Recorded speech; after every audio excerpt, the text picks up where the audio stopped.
Hi, my name is Ed. My wife and I just got back from a once-in-a-lifetime Alaska cruise, and I want to share with you some of the things we did that helped make it a more memorable experience for us, and I hope will make it a more memorable experience for you as well. One thing I would highly recommend in planning for your cruise, especially if you have to travel a long distance to get to your cruise terminal, is to arrive the day before the cruise departs and to leave the day after the cruise returns. The reason is that while cruise lines and airlines have their schedules and they generally stick to them, interruptions occur, unexpected events occur, and delays can happen. And it is wonderful to have that peace of mind of not being worried if your flight is delayed 2 hours because you're arriving a day early. Now, in our case, what that meant was when we arrived the day before the cruise, we had time to go to downtown Seattle and check out the Space Needle and get a view of downtown Seattle. It's a beautiful city. We had time when we came back from the cruise to go to the downtown Holiday Inn. They checked in our luggage for us before our room was ready, so we didn't have to drag our suitcases all over Seattle. And we went to the Chihuly Glass Museum, absolutely beautiful.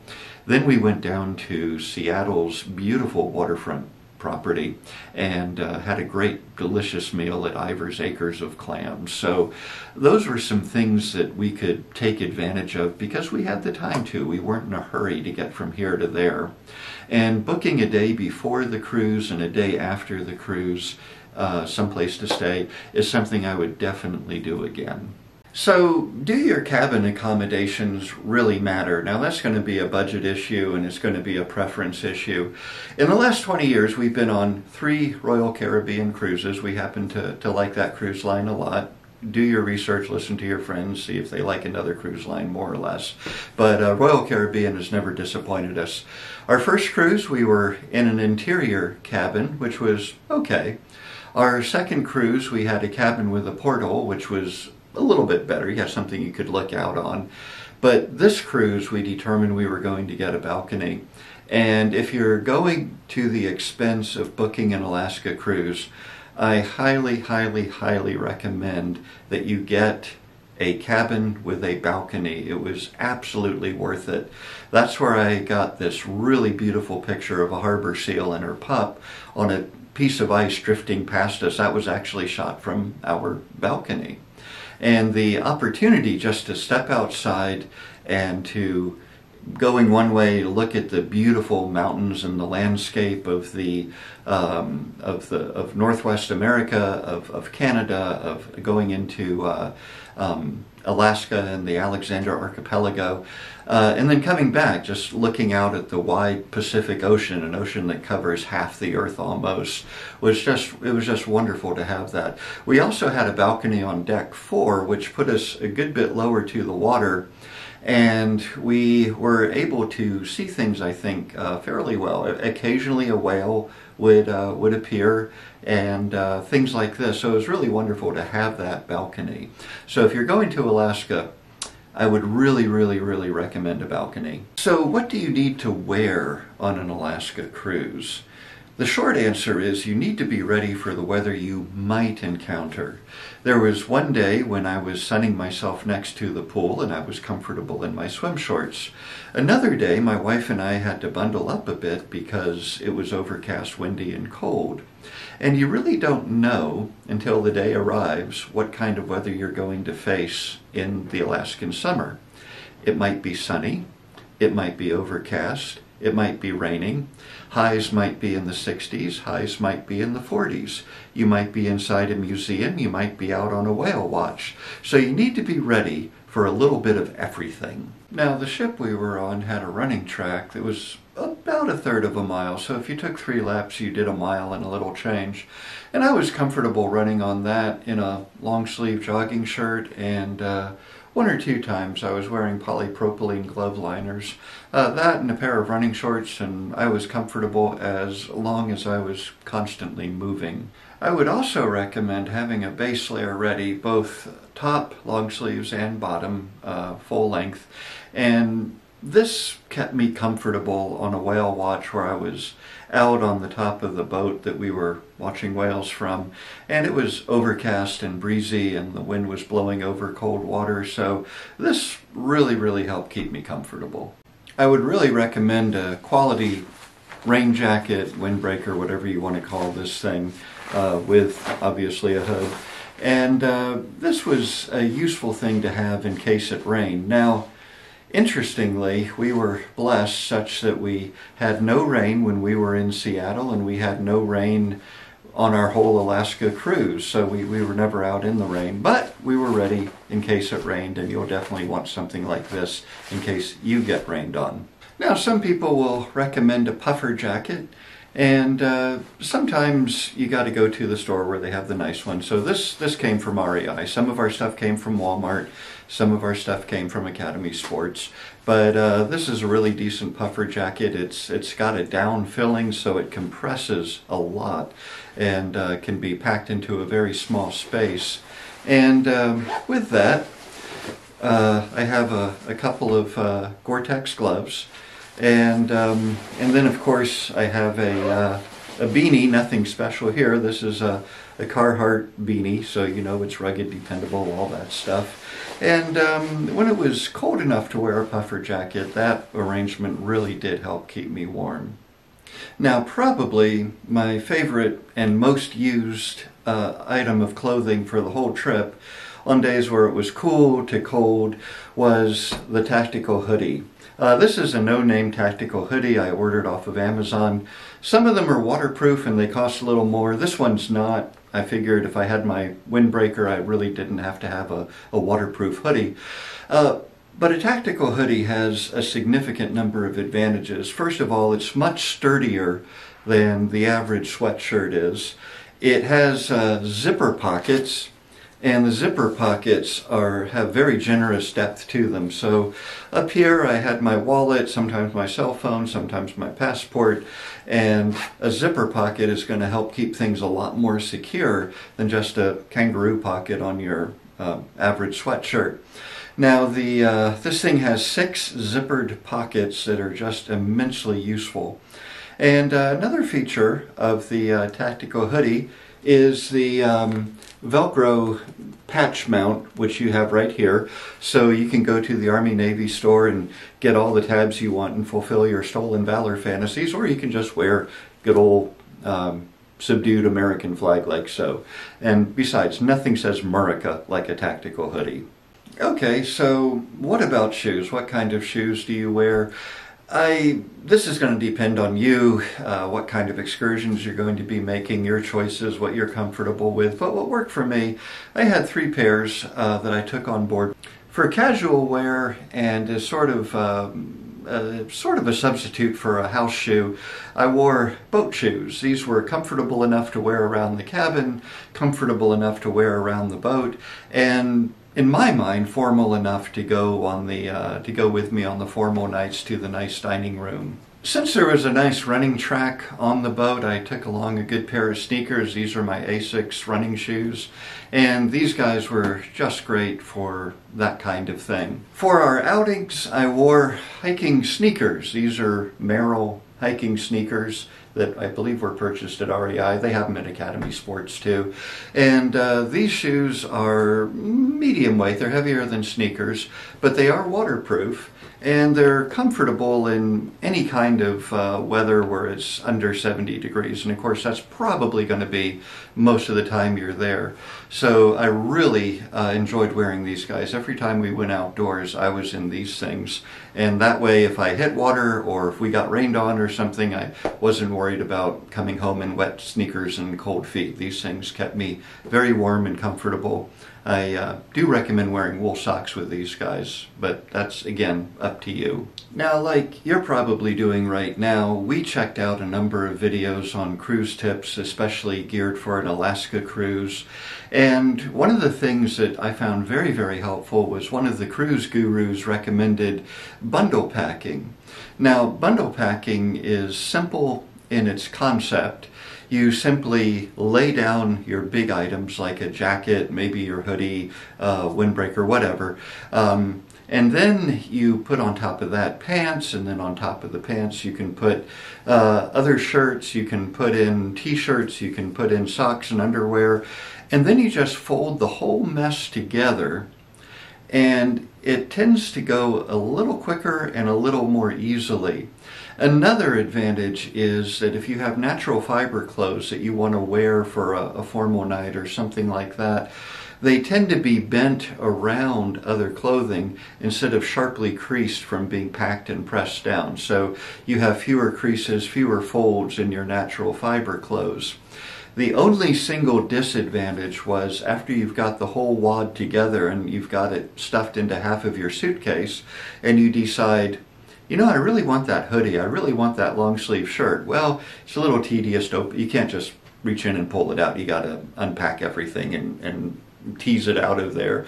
But if you're thinking ahead and you just pack the stuff that you know you're not going to be wearing for the, you know, say the flight over there or whatever, then you're going to be fine. Bundle packing was fast, it was efficient, and I think it really saves some time and some space in the suitcase as well. Now, what kind of optics should you take on an Alaska cruise? I'll tell you what we took, and we're glad that we did.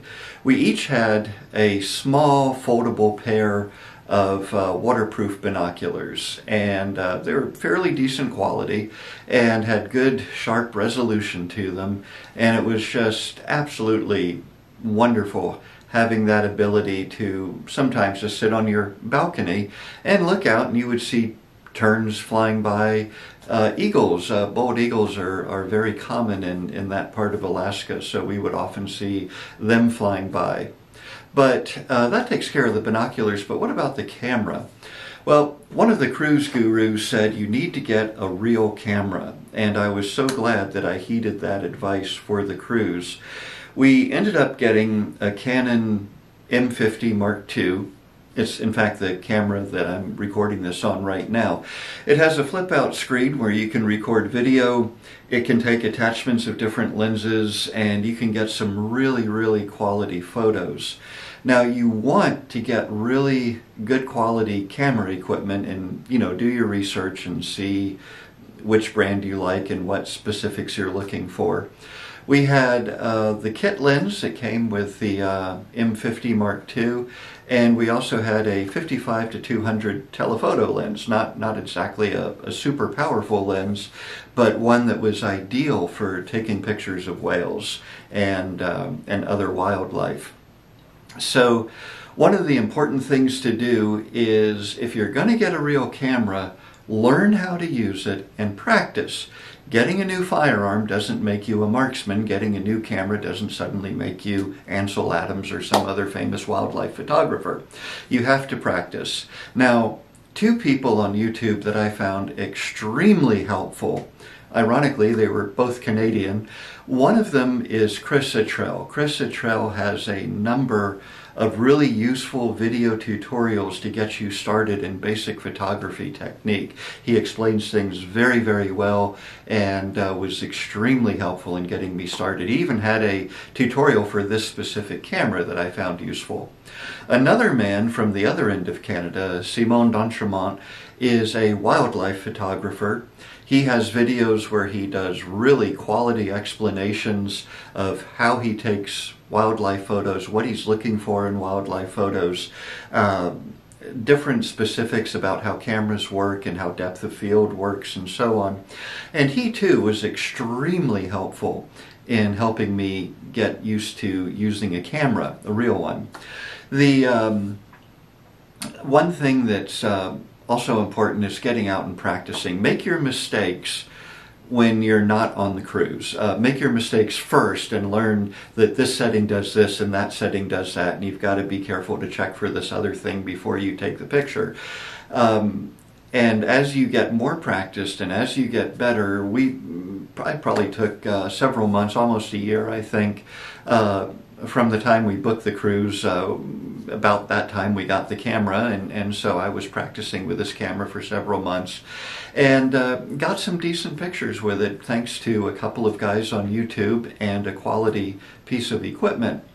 Now, The reason you want a good quality camera is because you might get a really great picture you would love to blow up and put in your home somewhere on display.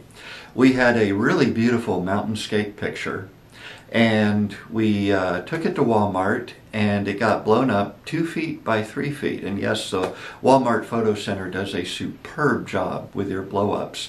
Now, what's the big deal here? The camera was of such a quality and had enough megapixels so that when the picture was expanded, it still looked like a beautiful picture. It didn't look like a bunch of magnified dots like you might have with lower quality camera equipment.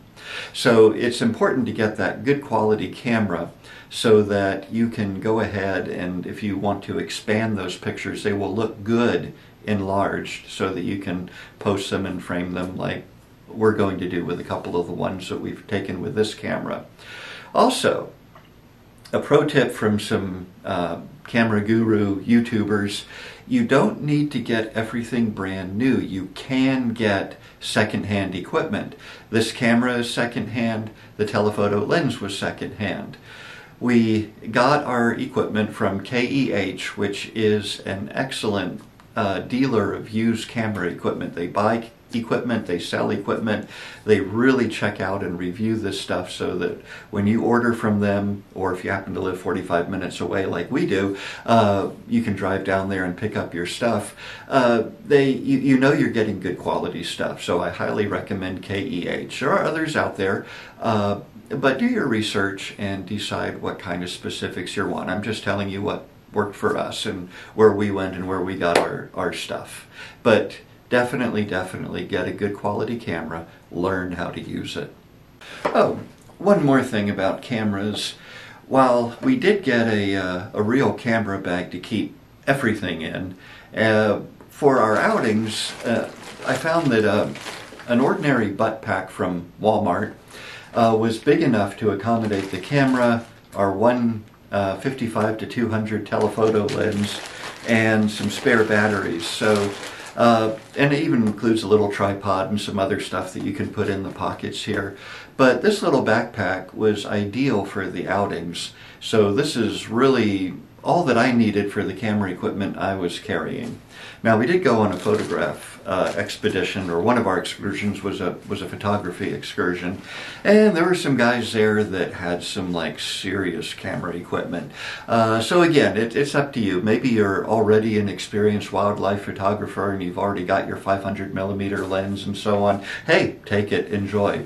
But for an amateur little old me, this guy was just fine for carrying a good camera and a good medium range telephoto lens. Another tip that made a difference, at least for me, in giving me a deeper appreciation of where I was and what I was doing, was John Muir's Travels in Alaska. Now, if you're going on a cruise up to Alaska, you're probably going up the Panhandle. So that means you're going through the Alexander Archipelago, the same archipelago that John Muir traveled through on a steamship in the 1870s and again in the 1880s. And Muir records his experiences with the wildlife, the landscape. He was obsessed with glaciers, so you're going to learn a good bit about glaciers from John Muir's observations. And he also engaged with missionaries and the Indian culture. So as you read his book, and he is a very, very engaging writer, even if you don't go to Alaska, read his book anyway, he really gives you a wonderful description of what he experienced in some of the same places that you will be going to on your cruise. So I was really happy that I had read this book and understood a little bit of where I was going from the perspective of a naturalist and an extraordinary individual like John Muir. Now, when we went to Alaska, we determined to see as much of nature and as much of wildlife as possible. That was our preference. You'll decide what excursions you want to go on according to your preferences. But one of the things we were thinking was this, that if you're going to Alaska, why would you spend your entire day in a gift shop? Get out and see nature, see landscapes, see animals that you're just probably not going to see unless you already live in that area or close to it. So we made a point of getting out on a photography expedition. We went on a couple of whale watches. We visited the Raptor Center. We went to a bear sanctuary, and we really had a great time seeing and encountering some of the native wildlife of Alaska. One thing that troubled me was there were some people on our cruise. We went to the Mendenhall Glacier. Now, I live in Georgia, don't see a lot of glaciers, so I was determined to get some pictures and just stare at that thing as long as I could before it was time for us to get back on the bus. Some people ran out, went to the observation point, got their selfie with the Mendenhall Glacier in the background, and ran into the gift shop to buy a t-shirt to commemorate the experience they never had. So don't do that. Get out there and appreciate the beauty of Alaska. And while we're on the topic of excursions, I realized this, at least on the way back. I wish I thought about this more going out there. But for us, it was a flight of about 4 to 5 hours, depending on which way we were going and which way, how hard the wind was blowing and so forth. But think of your flight as an excursion. Now, on the way back, my wife graciously rebooked so that I could have a window seat.